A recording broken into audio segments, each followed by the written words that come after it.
આજથી થોડાક સમય અગાઉ 12 રાજ્યમાં ચૂંટણી પંચ દ્વારા એસઆઈની કામગીરી લાગુ કરવામાં આવી હતી.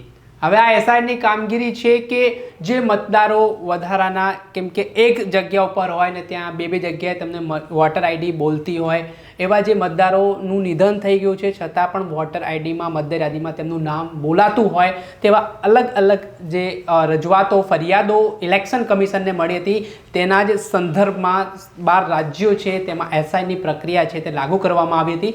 ઇલેક્શન કમિશનનું એવું માનવું હતું કે એસઆઈથી ટ્રાન્સપરન્સી છે તે આ સિસ્ટમમાં જળવાશે અને સારી રીતે આ મતદારનો જે અધિકાર છે લોકોને તે મળશે. પરંતુ આ અભિયાન છે તે ગુજરાતમાં પણ ચાલ્યું, જોરોશોરોથી ચાલ્યું, પણ હવે ક્યાંક ને ક્યાંક એસઆઈની કામગીરી વિવાદમાં જોવા મળી રહી છે. જે રીતે વિપક્ષ દ્વારા અંતિમ દિવસે ગંભીર આરોપો ઇલેક્શન કમિશન અને ભારતીય જનતા પાર્ટી સામે લગાવવામાં આવ્યા છે, તેના કારણે રાજકારણ પણ ગરમાયું છે.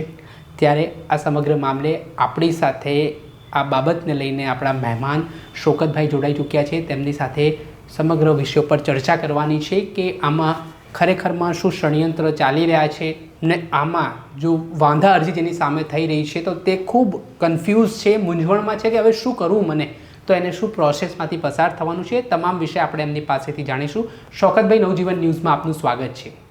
શોકતભાઈ, સૌપ્રથમ તો એસઆઈની કામગીરી છે તે શરૂ કરવામાં આવી ગુજરાતભરમાં. મહિના દિવસ સુધી આ કાર્યવાહી ચાલી. બીએલઓ છે તે લોકોના ઘરે સુધી પહોંચ્યા ને જે નોંધણી કરવાની હોય તે તમામ પ્રોસેસોને હેલ્ધી ફોલો કરવામાં આવી. પણ અંતિમ દિવસે એક સિમિલર પ્રોબ્લેમ જે સમગ્ર ગુજરાતભરમાંથી સામે આવી, જે વિપક્ષે આરોપ કર્યા કે આમાં હવે એક સાથે જે વાંધા અરજીઓ સામે આવી રહી છે. તો પહેલાં તો આ એસઆઈની કામગીરીને આપ કઈ રીતે જોઈ રહ્યા છો ને હવે અચાનક જ આટલા પ્રમાણમાં અરજીઓ જે સામે આવી છે એ કઈ રીતે શક્ય છે? નમસ્કાર. હવે જે રીતે આની એસઆઈઆરની જે કામગીરી છે એ કામગીરીના ભાગરૂપે બીએલઓ દ્વારા પહેલાં જે ફોર્મ સબમિશનની પ્રક્રિયા કરાઈ, એના પછી હવે જે લોકોની બાય નોટિસ એમને મળી રહી છે તો એ નો મેપિંગની અને લોજિકલ, એમાં બે પ્રકારની છે. હવે પહેલાં આપણે લોજિકલને લઈ લઈએ કે લોજિકલ શું છે, લોજિકલના પુરાવા માટે શું હોવું જોઈએ અને લોજિકલ કેમ મળે છે લોકોને. તો એમાં જો 2002 અને 2025ની યાદીમાં નામમાં મિસમેચ થતા હોય તો કોઈ પણ એક પુરાવો આપવો પડે, એ લોજિકલમાં આવે છે. Okay, right. અને એમાં અરજદારની ઉંમર 15થી ઓછી અને જે એના પેરેન્ટ્સ છે 50થી વધુ હોય તો આવા પ્રકારના જ્યારે મિસમેચ થતા હોય તો એ લોજિકલ ગણાય ને એમાં કોઈ બી એક પુરાવા આપે તો એ સબમિટ બીએલઓ કરે ને એ પ્રક્રિયા પૂર્ણ થાય છે. નેક્સ્ટમાં આપણે બીજા પડામાં છે કે એ અગાઉ લગભગ 80% એની પ્રક્રિયા પૂર્ણ થઈ ગઈ છે, જેને આપણે નો મેપિંગ કહેવાય છે. કે નો મેપિંગમાં શું છે કે એમાં જો 2002ની યાદી સાથે મેપિંગમાં પોતાનું કે પોતાના પેરેન્ટ્સનું યાદીમાં નામ ના હોય તો તેમને પુરાવા રજૂ કરવા પડે. અને એમાં A2 ABCDEF સુધીની જે એ કેટેગરી છે, એ કેટેગરી પહેલાં આપણે સમજી લઈએ. એ લગભગ એની તો પ્રક્રિયા લગભગ પૂર્ણ થવાના આરે ઉપર છે. લગભગ 80% સમથિંગ તો એનો આવી ગયું છે કે પૂર્ણ થઈ ગઈ છે નો મેપિંગની. લોજિકલ અત્યારે ચાલી રહ્યું છે. હવે A2Fની જે કેટેગરી છે તો એ બી આપણે થોડું સમજવાની જરૂર છે કે એમાં 2002 અને 2025માં નામ હોય તો એ એવા જે જે વોટર ધારકો છે એ કેટેગરીમાં આવે છે. એ કેટેગરીમાં પુરાવાના ભાગરૂપે એમને કંઈ પુરાવા આપવાની જરૂર નથી હોતી. ઓકે. નેક્સ્ટ આવે છે બી કેટેગરી. બી કેટેગરીમાં 38 વર્ષથી ઉપર હોય, 2002ની યાદીમાં નામ ના હોય તેવા વોટર્સને એક જ પુરાવા આપવાનો રહેશે. Okay, right. હવે આવશે સી કેટેગરી. સી કેટેગરીમાં 1987થી 2004 સુધીમાં જેનો જન્મ થયો હોય તેમના માતા અથવા પિતાનું 2002ની યાદીમાં નામ ના હોય તેમને એક પુરાવો પોતાના આપવો પડશે. તેમના પિતાના પુરાવાની એમાં કોઈ જરૂર પડતી નથી. નેક્સ્ટ આવીએ આપણે ડી કેટેગરીમાં. એમાં 1987થી 2004 સુધી જન્મ લીધો હોય, તેમના માતા અને પિતાનું 2000ની યાદીમાં નામ ના હોય, તેમને કુલ 2 પુરાવા આપવા પડશે. એક પોતાનું અને બીજું જે છે એ માતા અથવા પિતાનો પુરાવો છે. ઈ કેટેગરી આવશે.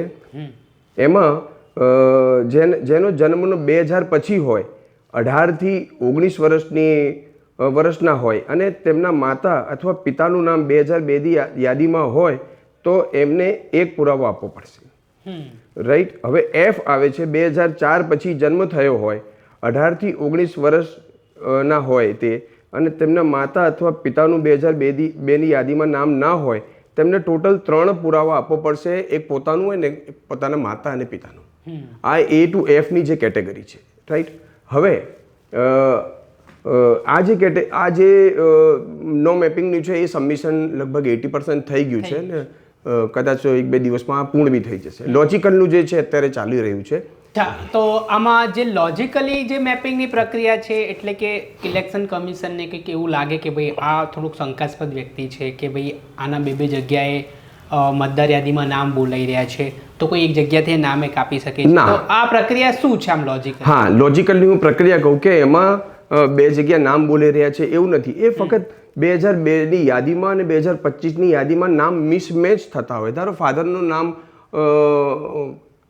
એનું નામ છે, ધારો કે સ્પેલિંગમાં વચ્ચે એ ખૂટે છે કે કે ખૂટે છે, સરનેમમાં થોડું મિસમેચ થઈ રહ્યું છે, તો એવા ડોક્યુમેન્ટ્સમાં એક પુરાવા આપો તો લોજિકલની પ્રક્રિયા પૂર્ણ થઈ જાય છે.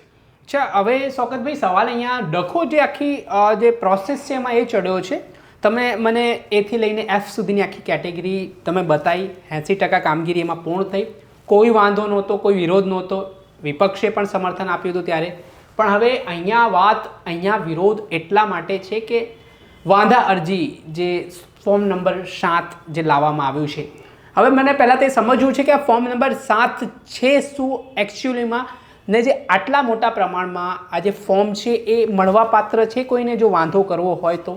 હા, ફોર્મ નંબર 7 જે છે એ કોઈને વાંધો હોય કોઈ વોટરથી, તો એ એના વિરુદ્ધમાં એક ફોર્મ 7 ફિલઅપ કરી અને એનો વાંધો દર્શાવી શકે છે. એની પ્રક્રિયા એવી છે ફોર્મ 7ની કે ફોર્મ 7માં જ્યારે ફિલઅપ થાય તેની બધી વિગતો હોય, જેને વાંધો હોય એનો મોબાઈલ નંબર છે, એનું નામ અને બધું. અને એના પછી જ્યારે ફોર્મ 7 જે છે એ BLOને હેન્ડઓવર કરવામાં આવે અને BLO એમની એપ્લિકેશનમાં નાખી સામે એમને નોટિસ આપે. એ નોટિસ મળ્યા પછી પણ એમને પુરાવા રજૂ કરવાના હોય છે, અને એમાં પુરાવા રજૂ જો એ ન કરી શકે તો નામ કમી થવાની શક્યતા એમાં રહે છે. તો આટલા મોટા પ્રમાણમાં જો અત્યાર સુધી તો કોઈ વાંધો નહોતો, પણ એક જ દિવસમાં 28,000 24,000 વાંધા અરજીઓ આવે કે ભાઈ આ જગ્યાએ આ વ્યક્તિ સામે કોઈને વાંધો પડ્યો, તો એ કેવી રીતે પોસિબલ છે? કે પછી ક્યાંક ને ક્યાંક ઇલેક્શન કમિશને જ્યારે શરૂઆતમાં આ અરજીઓ આવી તો આંકડાઓ છુપાવ્યા. હવે સાચું કોણ છે? અરજી કરનારાઓ સાચા છે કે ઇલેક્શન કમિશન સાચું છે? એમાં લોકો બહુ કન્ફ્યુઝ થઈ રહ્યા છે કે 28,000 24,000 15,000 એક સાથે અરજીઓ એક જ દિવસમાં આવી છે. વાંધા અરજીની જે છે એ ઓન રેકોર્ડ કે ઓનલાઈન એવી કોઈ અરજીઓ નથી અત્યારે. મે બી કે કદાચ ઓફ રેકોર્ડ હોય ને એવી વાત બહાર આવી હોય કે ભાઈ આટલા પ્રમાણમાં આટલી અરજીઓ થઈ રહી છે, પણ એ ઓન રેકોર્ડ કે ઓનલાઈન કે એવું કંઈ ફોર્મ નંબર 7નું છે નહીં. અને જે ફોર્મ નંબર 7 અત્યારે ભરાયા છે તે એની માત્રા બહુ ઓછી છે કે જે જેન્યુઅનલી છે કે કોઈએ સ્થાનાંતર કર્યું હોય કે કોઈ મરણ પામ્યો તો જે તે અરજદારને સગા હોય એ એમણે જ કર્યું છે. પણ આમાં તો વિપક્ષના એવા આરોપ છે કે ભાઈ આ એક ષડયંત્રથી બધું ચાલી રહ્યું છે. રૂલિંગ પાર્ટીના લોકો છે આવી અરજીઓ કરી રહ્યા છે વિપક્ષના મત કાપવા માટે. જેમ કે કોઈ વિપક્ષને લાગે કે ભાઈ એમના વિસ્તારમાં આ વધારે મતદારો એમના છે એ પાર્ટીના, તો સામે જે રૂલિંગ પાર્ટીના લોકો છે એમના મત કાપવા માટે આવા પ્રયાસો કરતા હોય તેવા આક્ષેપો છે. તો એ કેવી રીતે શક્ય હોઈ શકે છે? શું લાગે છે આમાં? શક્ય હોય એ તો જ્યારે BLOને ફોર્મ હેન્ડઓવર કરે ત્યારે એ પુરવાર ગણાય ને ત્યારે શક્ય ગણાય કે હા એમને હવે મળી છે.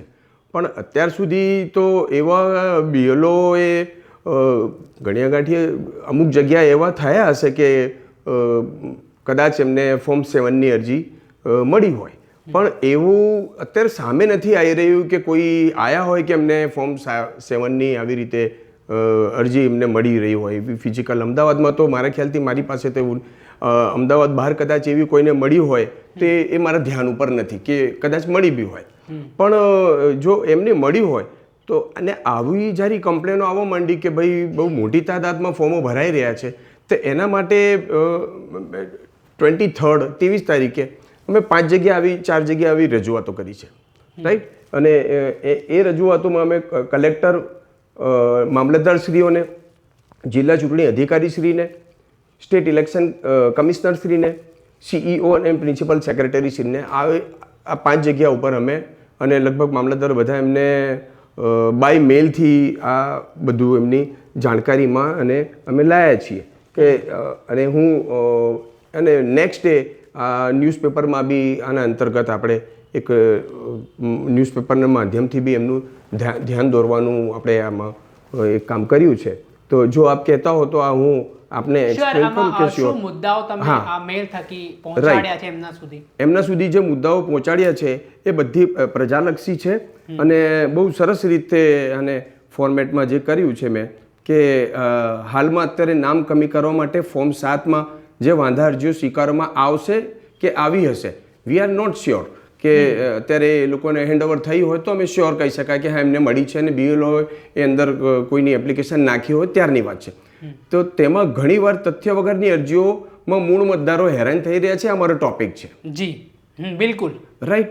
અને જ્યારે કોઈ વ્યક્તિ અન્યના નામ સામે વાંધો ઉઠાવે ત્યારે જે તે મતદાર વ્યક્તિને નોટિસ આપતા પહેલાં પ્રથમ તબક્કે ફરિયાદી પક્ષને નોટિસ ફટકારી તેની અરજીમાં રજૂ કરેલા તથ્યો પુરાવા અને આધારની સંપૂર્ણ ખરાઈ કરવામાં આવે. આપણી એ માંગ છે કે જો આવા ફોર્મ્સ આપેલા હોય તો સૌથી પહેલાં તો જેણે અરજી કરી છે એને બોલાવવામાં આવે, એના પર તથ્ય છે કે નહીં એની વાતમાં એની ખરાઈ કરી એની ચકાસણી થાય, રાઈટ. અને એના પછી ફરિયાદીને રૂબરૂ બોલાવવામાં આવે કે ફરિયાદી પાસે પૂરતા પુરાવા છે કે કેમ.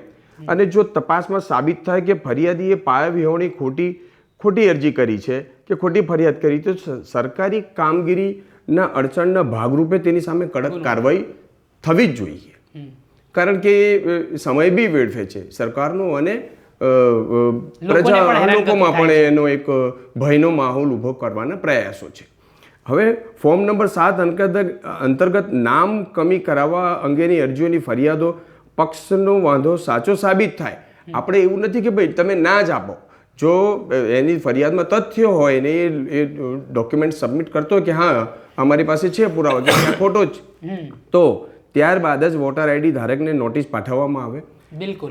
યોગ્ય ખરાઈ કર્યા વગર સીધી મતદારને નોટિસ પાઠવવાથી સામાન્ય નાગરિકોમાં ભય અને માનસિક કનડગત પેદા ન થવી જોઈએ કે લોકોનો ભયના માહોલ પેદા ના થવો જોઈએ. બિલકુલ. રાઈટ. અને જે વ્યક્તિ પાસે માન્ય ફોટો ઓળખપત્ર છે તેની સામે ફરિયાદમાં પુરાવો આપવાની જવાબદારી ફરિયાદી પર જ હોવી જોઈએ. જે ફરિયાદી આવ્યો છે એને જ બધા ડોક્યુમેન્ટ સબમિટ કરવા પડશે કે હી ઓર સી ઇઝ રોંગ. હવે ખોટા આધાર વિહીનના દુરુપયોગી અરજી કરનાર ફરિયાદી સામે કાયદેસરની કાર્યવાહી થાય. લોકશાહીના પાયા સમાન મતદાર યાદીની પવિત્રતા જાળવવા અને નાગરિકોના હિતમાં તાત્કાલિક યોગ્ય પગલાં લેવા એવી રીતે અમે આ એક ફોર્મેટમાં રજૂઆત કરી છે અને જેની ઉપર અમને ભરોસો છે કે આની ઉપર તંત્ર, ઇલેક્શન કમિશન, ઇલેક્શન કમિશનરશ્રી આનું ધ્યાન દોરશે અને જે તે કલેક્ટર કે મામલતદાર કચેરીઓ હશે એમાં સૂચના આપશે કે જે મેન્યુઅલ ફોર્મ ભરાયા છે કે ભરવામાં આવશે કે ભરાયા છે વોટેવર જે બી છે એ તો અત્યારે ઓન રેકોર્ડ કે ઓનલાઈન નથી, તો એમાં આપણે ડાયરેક્ટ એમ ન કહી શકીએ કે ભાઈ આવી રીતે.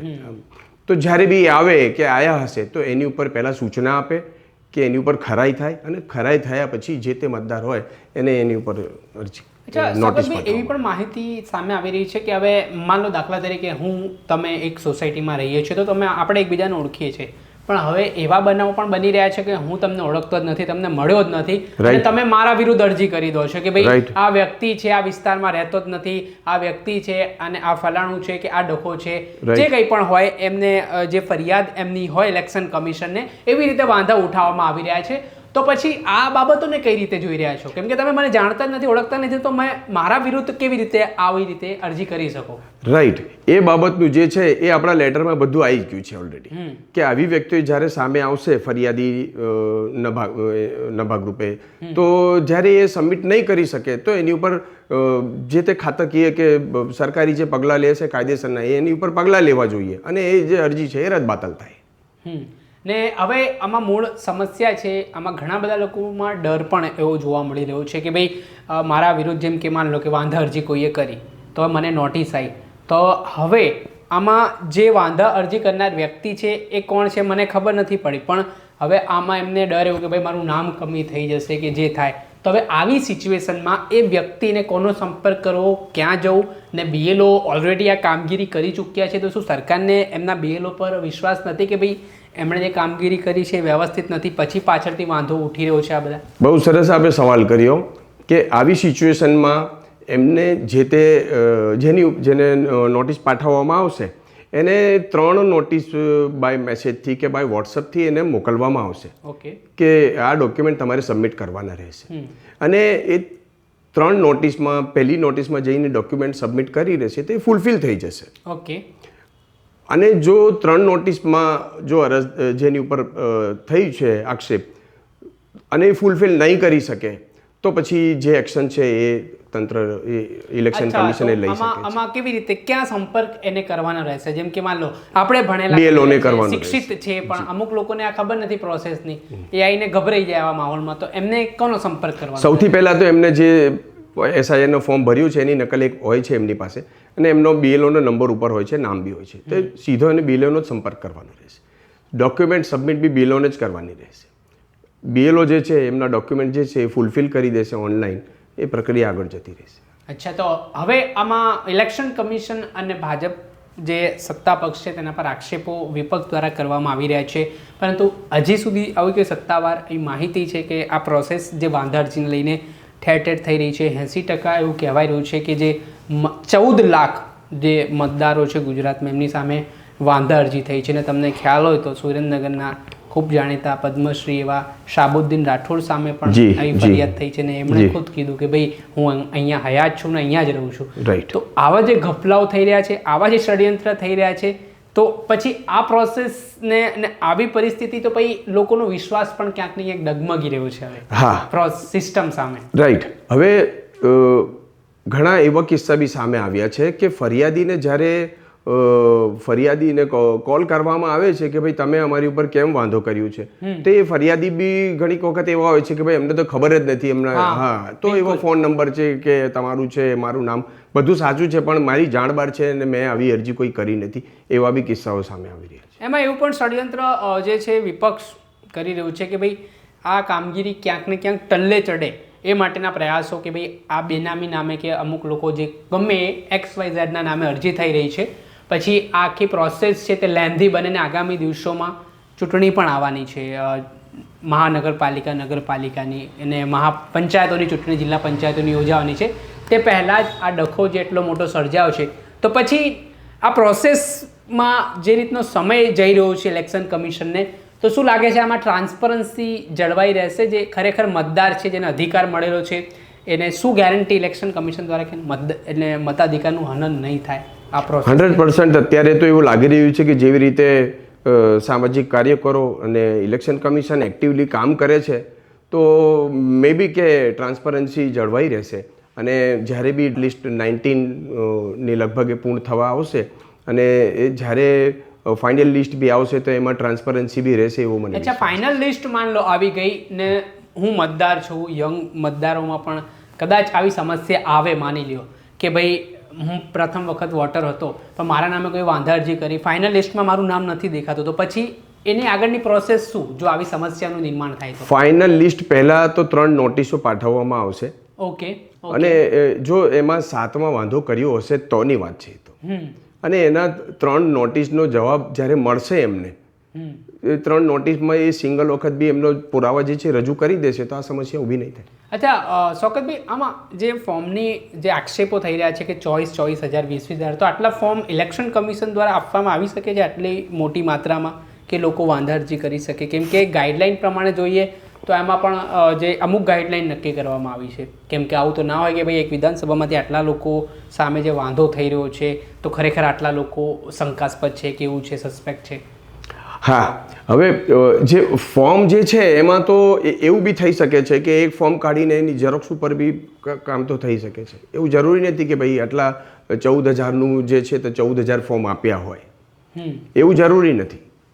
એ તો કઈ બી રીતે ઝેરોક્સ કાઢીને બી એની ઉપર તો કામ થઈ શકે છે. ફોર્મ 7 ભરવામાં તો અને આટલી અનુકૂળતા તો શું છે કે BLO બી આપતા હોય, જે જેન્યુઅન કેસ હોય, અરજદાર હોય કે ભાઈ મારે આ ફોર્મ ભરવો છે, તે મે બી એ કહેતા હોય કે ભાઈ તમે ફિઝિકલ આવી રીતે ભરી દો કરીને.